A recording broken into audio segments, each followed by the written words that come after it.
Estonia is a Baltic state the size and population of Northern Ireland.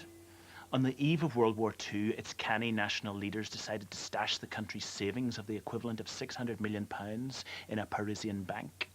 The Nazis and the Soviets came and tried to get their dirty paws on the dosh.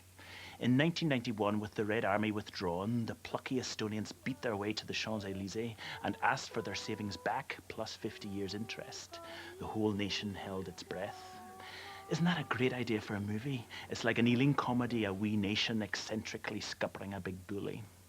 A young Finnish director, Ilkka Jarvelaturi, who'd only done one feature before, saw the story in a newspaper and liked the comedy of it and the drama of it. He was based in New York at the time. He'd been on the NYU writing program, but got fellow NYU writer Paul Kolsky interested and had a first screenplay draft in just 2 weeks.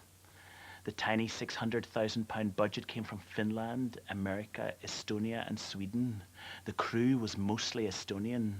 All that is except the sound engineer.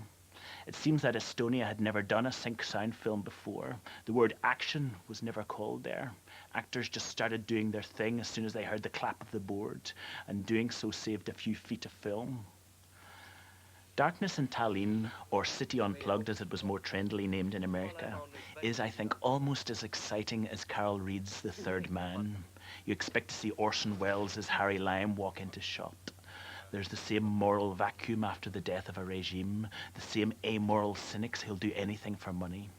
Director Jarvelaturi uses Dutch shots, wide-angle lenses, dynamic composition, fast contrasting film stock, and vast locations, a cigarette factory, the National Bank, a power station, to evoke the massive, just-gone state machinery, to make Tallinn, like Vienna in The Third Man, into a haunted movie set.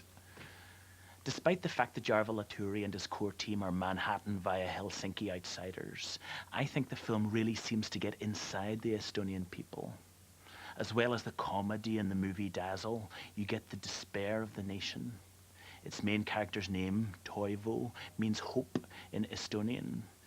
The birth of his son is an obvious symbol for the rebirth of the state. This film made waves when it came out in 1993.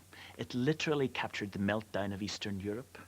Editor Christopher Tellefsen, who assisted Thelma Schoonmaker on Scorsese's Color of Money and who cut the American indie films Smoke, Blue in the Face and Kids, pulls together a heist story, a personal story, and a film about contemporary politics.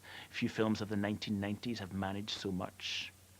And 80 minutes into this film, a lovely, exciting, memorable thing happens. You have to stay up to see that bit. Don't switch off before.